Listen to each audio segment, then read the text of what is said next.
여러분, 제가 초등학교 시절에 저를 참 힘들게 하던 것이 하나 있었습니다. 그것이 무엇이었냐면요. 요즘도 여러분들 초등학교 때, 여러분 지나오시던 초등학교 때 했는지 모르겠는데, 전도사님 당시에는 초등학교 2학년 2교시가 마치면 반에 우유가 배달되어 왔습니다. 되게 좋아요. 흰우유. 네, 흰우유가 배달되어 왔어요. 그런데 이 흰 우유가 이제 조그만 꽉 우유로 배달되어 왔는데, 이 우유를 보통 2교시 끝나고 쉬는 시간 안에 다 마셔서 팩을 분리수거해서 밖에다가 제출해야 했어요. 그러니까 이른 아침에 공복에 이 차가운 흰 우유를 어떻게 마셔야 되냐면요. 이렇게 마셔야 되는 거예요.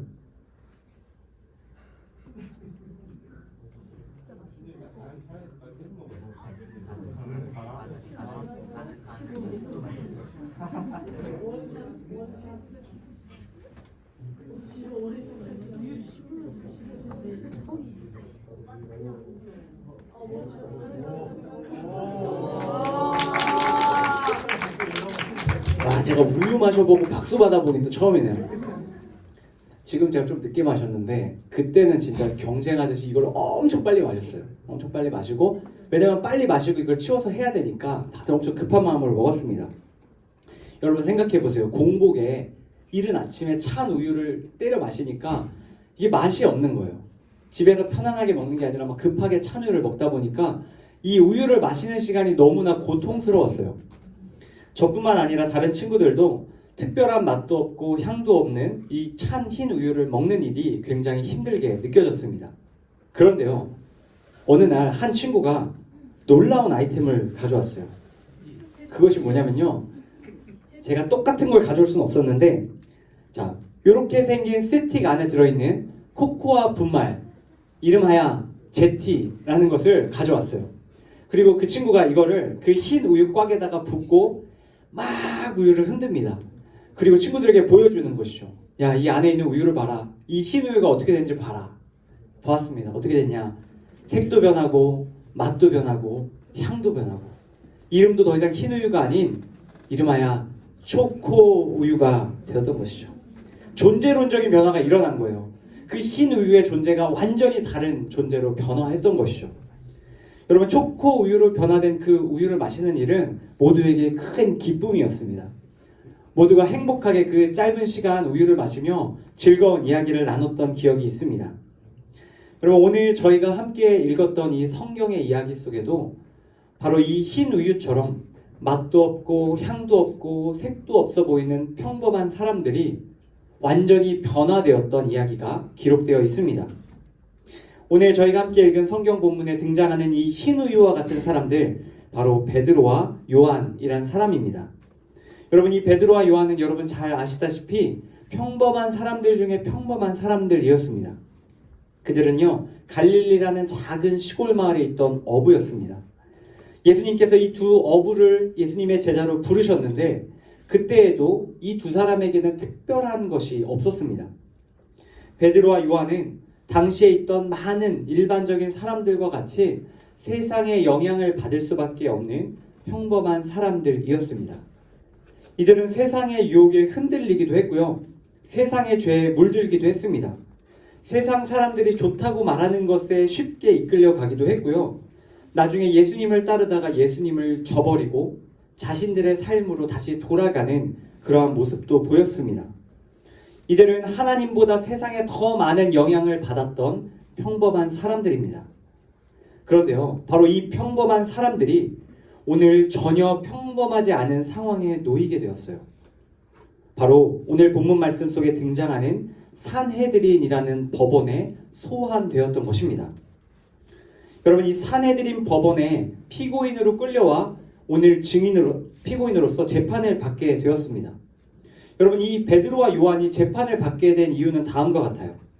당시에 그들이 성전 앞에서 구걸하고 있던 안진뱅이를 고쳐주었기 때문이었어요. 여러분 생각해 보세요. 여러분, 아프고 힘든 사람을 고쳐주고 도와주었는데 그게 왜 재판받을 일입니까? 칭찬받아 마땅한 일 아니에요? 상을 줘도 모자랄 일인데, 바로 이러한 베드로와 요한을 오늘 성경 속에서는 산헤드린 법원에 소환해 재판을 하고 있는 겁니다. 여러분, 이 두 사람이 법원으로 소환돼서 재판을 받고 있는 이유가 있어요. 그 재판에 소환했던 재판관들은 사실 이 베드로와 요한이 따르던 예수님을 예전에 이 같은 재판장에서 신성모독으로 재판하여 사형 선고를 내렸던 사람들입니다. 그런데 예수님이 돌아가신 후에 이 재판관들은 이렇게 생각한 거예요. 이제 예수님이 돌아가셨으니까 더 이상 예수님을 따르던 사람들도 예수님을 추종하지 않을 것이다. 그리고 놀라운 하나님의 기적들이 예수님이 돌아가셨으니까 일어나지 않을 것이다. 그런데 오늘 이 베드로와 요한이 분명히 예수님이 돌아가시고 하늘로 승천하셨는데도 하나님의 능력을 행하고 있다는 소식을 듣게 된 겁니다. 그래서 불안했던 거예요. 이 베드로와 요한을 그대로 내버려 뒀다가는 이 땅에 더 많은 사람들이 예수님을 따르게 될까봐 걱정했던 거예요. 그래서 그 싹을 자르기 위해서 오늘 베드로와 요한을 부릅니다. 여러분, 예수님을 믿고 따랐던 제자라는 이유 때문에, 예수님과 같이 선한 능력을 행한다는 이유 때문에 바로 이 베드로와 요한은 지금 세상으로부터 공격을 받는 겁니다. 여러분, 예수님은 하나님의 아들이시죠. 이 세상에서 가장 특별한 사람 중에 특별한 사람이십니다. 그분은 십자가를 지고 사형 선고를 당해도 감당하실 수 있는 분이셨어요. 그리고 부활하시고 승천하셨죠. 그런데 오늘 말씀 속 베드로와 요한은 아니에요. 이 두 사람은요, 성령으로 잉태된 사람도 아니었고 하나님의 아들도 아닙니다. 그냥 우리와 같은 평범한 인간이에요. 세상에 휩쓸리고 두려움도 느끼고 걱정도 하는 그런 인간입니다. 그런데 이 두 사람이 오늘 예수님이 서셨던 그 재판관에, 재판법원에 서게 되신 겁니다. 여러분, 하나님의 능력으로 사람들을 고치고 도왔다는 이유 때문에 예수님과 같은 어려움을 겪게 되었던 거예요. 여러분, 제가 예전에 살던 집에 앞에 건널목이 하나 있었습니다. 건널목이 있는데 그 건널목을 제가 이렇게 지나다니는 길에 하루는 자전거를 타고 그 건널목을 지나가게 됐어요. 여러분, 건널목이 횡단보도를 건널 때 자전거를 타고 건너면 돼요, 안 돼요? 안 돼요. 근데 제가 거기를 자전거를 타고 건넜을까요, 안 건넜을까요? 저를 잘 아시는군요. 건넜습니다. 원래 그러면 안 되는데 제가 그냥 불편해서 내려서 거기 불편해서 그걸 타고 건넜는데 그 앞에 이렇게 홈이 하나 있는 걸 못 보고 그냥 자전거를 밟고 간 거예요. 그러니까 자전거를 밟고 가다 앞바퀴가 틀어지면서 확 자빠졌어요. 확 자빠지면서 크게 어깨를 부딪혔습니다. 그 앞에서는 또 이제 자동차가 신호가 끝나면 오는 상황이었고 굉장히 저한테 큰 어떤 두려움의 순간이었습니다. 제가 그렇게 한번 넘어지고 난 다음에 그 이후에 거기를 지나다닐 때마다 자꾸 그 홈이 보이더라고요. 자전거를 타고 가지 않아도 지나가다 그 홈에 발이 걸릴까봐 계속 긴장이 되는 거예요. 여러분, 혹시 여러분에게 이처럼 공포를 주는 혹시 장소가 있으세요? 지나다니거나 보기만 해도 두려운 장소. 오늘 성경 속에 나오는 베드로와 요한에게는 바로 이 산헤드린이라는 법원이 바로 그런 트라우마의 장소였을 거예요. 이 산헤드린의 법원을 멀리서 보기만 해도 자신들이 따르던 예수님이 십자가 선고를 받았던 그 산헤드린 법원을 볼 때마다 그들 마음에 두려움이 몰려왔을 겁니다. 자신들이 예수님을 두고 도망쳤던 곳이기도 한 이제 자신들의 목숨을 위협하는 그 산헤드린 법원을 이 사람들이 보았을 거예요. 여러분, 이 산헤드린 법원을 볼 뿐만 아니라 그들은 이제 들어와서 그 안에서 피고인으로서 자리에 서게 된 겁니다. 여러분, 제가 역사적으로 좀 찾아봤는데 이 산헤드린이라는 공간, 이 공간의 법원 구조가 또한 굉장히 베드로와 요한에게 공포를 주는 구조였어요. 이 법원에는 굉장히 높은 이 피고인의 자리와 이 재판하는 사람들의 간격이 굉장히 위아래로 높았다고 기록되어 있습니다. 위에서 아래로 내려다보면서 그 사람들을 재판했던 거예요. 여러분, 건축에 굉장히 요즘 유명한 분이 한 분 계시죠. 유현준 교수님이신가요? 그 교수님이 이제 건축에 대한 이야기들을 막 하는 것을 보았는데 그 건축에도 굉장한 어떤 원리와 또 어떤 계획과 이론들이 있다는 것을 보면 되게 재밌다라는 생각을 했습니다. 그 교수님이 얘기해 주셨던 것 중에 인상 깊었던 게 이제 위에서 아래로 본다는 것은 권력의 어떤 그런 상징이다, 이렇게 말씀을 주셨어요. 여러분, 오늘 말씀 속에 산헤드린 법원도 딱 그런 구조로 만들어져 있던 공간입니다. 다시 말해서 재판관들은 위에서, 지금 제가 여러분들을 바라보는 것보다 훨씬 더 높은 위에서 반원의 모양을 이루고 무려 70명의 재판원들이 밑에 있는 피고인을 바라보고 있었던 겁니다. 여러분, 한 10명이 나를 지켜봐도 부담이 되는데, 지금 여러분들 50명이 저를 바라보고 있어도 긴장이 되는데, 그것도 제가 지은 죄도 없는데 긴장이 되는데, 베드로와 요한은 지금 죄를 지었다는 이유로 이곳에 와서 70명이 둘러보는 앞에서 재판을 받고 있으니까 얼마나 그 마음 가운데 두려움이 찾아올 수 있었겠어요. 여러분, 지극히 평범한 베드로와 요한은 다시는 오기 싫었을 바로 이 산헤드린 재판관 안에서, 그리고 자신들을 죽이기 위해서 바라보고 있는 그 재판원들 앞에서 이처럼 어려움을 겪고 있었던 거예요. 여러분, 오늘 말씀 속 베드로와 이 요한이란 사람이 평범한 사람들 중에 한 사람이었던 것처럼, 사실 이곳에 앉아있는, 그리고 이곳에 서 있는 저와 여러분 역시 사실 이 세상 속에서 지극히 평범한 사람들입니다. 우리도 세상 사람들처럼, 다른 사람들처럼 세상에 많은 영향을 받고요, 세상에 휩쓸려 가기도 합니다. 세상의 유혹에 흔들리고 세상의 죄에 물들기도 하는 것이죠. 세상의 권세 앞에서 굴복하기도 하고 예수님을 멀리 떠나 도망칠 때도 있습니다. 예수님을 모르는 사람처럼 세상 사람들과 똑같은 모습으로 살아갈 때가 있다는 거예요. 그런데 문제는요, 예수님을 믿는 우리에게도 오늘 말씀 속 두 사람과 같은 일들이 벌어집니다. 예수님을 믿는다는 이유만으로 억울한 일을 당할 때가 있습니다. 예수님을 믿는다는 이유로 놀림을 당하기도 하고요, 무시를 당하기도 합니다. 예수님을 믿는다는 이유로 세상은 우리를 조롱하고 핍박하죠. 마치 세상의 권세를 쥐고 흔드는 산헤드린 재판관들이 오늘 예수님을 믿는 베드로와 요한을 위협하듯이 예수님을 믿는 우리를 이 세상이 위협해 올 때가 반드시 있다는 거예요. 학원에서, 학교에서, 가정에서, 친구들의 무리에서 예수님을 믿는다는 이유로 무시당하고 왕따 당할 수도 있다는 거예요. 여러분, 그렇다면 바로 베드로와 요한, 산헤드린 법원에서 그 공포의 자리에 서 있었던 이 베드로와 요한은 오늘 어떻게 되었을까요? 예수님을 등지고 떠났던 그들의 지난 모습을 생각해보면 답은 뻔합니다. 그들은 그 재판관들 앞에서 준행랑을 쳤거나 무릎을 꿇고 굴복했겠죠. 싹싹 빌면서 예수님과 같이 나를 죽이지 말라고 말했을 겁니다. 세상의 권세 앞에서 지극히 평범한, 마치 흰 우유와 같이 맛도 향도 없는 그런 모습으로 행동했을 겁니다. 그런데요, 오늘 말씀 속 베드로와 요한은 그렇게 하지 않았습니다. 베드로와 요한을 둘러싼 재판관들은 두 사람에게 이렇게 말했죠. 7절 말씀인데 제가 읽겠습니다.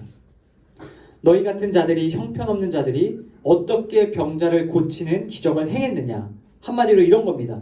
너희가 무슨 권세로, 누구의 이름으로 이 일을 행했느냐. 너희가 어떻게 이 아픈 사람을 고쳐냈느냐라고 묻습니다. 재판관들의 물음에 베드로와 요한은 8절과 10절, 8절에서 10절 말씀으로 대답하죠. 8절 하반절 말씀부터 제가 읽겠습니다. 이르되 백성의 관리들과 장로들아, 만일 병자에게 행한 착한 일에 대하여 이 사람이 어떻게 구원받았느냐고 우리에게 질문한다면 너희와 모든 이스라엘 백성들은 알라. 너희가 십자가에 못 박고 하나님이 죽은 자 가운데서 살리신 나사렛 예수 그리스도의 이름으로 이 사람이 건강하게 되어 너희 앞에 섰느니라. 여러분, 베드로와 요한은 지금 죄인의 자리에 서서 오히려 재판관들을 향해 손가락질을 하며 크게 외칩니다. 우리가 행한 이 일은, 안진뱅이를 고친 일은 선한 일이며 하나님께서 기뻐하시는 일이다. 그리고 이 일이 어떻게 일어났느냐고 다시 한번 묻는다면 그것은 바로 예전에 너희가 이곳에서 죽인 예수 그리스도의 그 이름으로 벌인 일이다 말합니다. 여러분, 이러한 담대한 모습은 우리가 상상할 수 있는 베드로와 요한의 모습이 아닌 것이죠. 그들은 하나님보다 세상을 더 두려워하고 크게 보던 사람들입니다. 그들은 마땅히 이 법원에서 덜덜 떨며 무릎 꿇어야 했던 그런 평범한 사람들이요. 그러나 베드로와 요한은 더 이상 평범한 사람들이 아니었어요. 여러분, 어떻게 그들이 이렇게 이전과는 180도 다른 모습을 가질 수 있었을까요? 8절, 우리 맨 앞절에 나옵니다. 8절 맨 앞 한마디에 나옵니다. 8절, 우리 같이 한 번 더 한 목소리를 읽겠습니다. 시작! 이에 베드로가 성령이 충만하여 이르되 백성의 관리들과 장로들아, 백성의 관리들과 장로들아 외치며 그들이 예수 그리스도의 이름으로 고쳤다고 말할 수 있었던 이유는 바로 이 베드로에게 성령이 충만했기 때문입니다. 예수님께서 하늘로 승천하시며 제자들에게 약속하셨던 성령, 예수님의 영이자 하나님 아버지의 영인 이 성령이 너희 가운데 임할 것이다 약속하셨습니다. 그리고 그 약속이 이루어지고 베드로 안에 성령이 임하게 되자 그 베드로 안에 있는 성령이 그 안에 충만하게 역사하기 시작하자 그가 담대하게 세상을 향해 소리칠 수 있었던 것이죠. 그들을 위협하는 세상의 모든 권세를 향해 예수 그리스도의 이름으로 내가 이 일을 행했다. 나를 죽이려면 죽여라 라고 말하고 있는 겁니다. 여러분, 제가 처음에 말씀드린 것처럼 흰 우유가 초코 우유로 변했던 것처럼 성령이 베드로와 요한 가운데 임해버리자 그 흰 우유같이 몸이 건조했고 평범하게 그지없었던 사람들이 예수 그리스도의 맛과 향을 담아내는 놀라운 하나님의 사람들로 변화되었던 겁니다. 그들은 하나님이 주신 성령을 받고 담대한 목소리로 세상을 향해 외칩니다. 오직 예수님 외에 다른 구원의 길이 없다라고 말이죠. 다시 한번 담대하게 이야기합니다. 다른 구원의 이름을 주지 않았다. 오직 예수 그리스도의 이름을 통해서만 안진뱅이가 일어나고 죽은 자가 살아나며 모든 문제가 해결될 것이다 말합니다. 이 이야기를 들은 재판관들 모두가 벙 찌죠. 완전히 달라진 베드로와 요한의 담대함과 지혜에 놀랐던 것입니다. 사랑하는 파워웨이브 형제자매 여러분, 분명 우리도 사내들인 법원에 선 것처럼 세상으로부터 위협당하고 어려움 당할 때가 있을 겁니다. 특별히 예수님의 이름을 위해 살아갈 때, 예수님을 따를 때 세상은 더 우리를 핍박하고 어렵게 공격하죠. 바로 그때 오늘 이 베드로와 요한의 모습을 여러분 떠올릴 수 있기를 바랍니다.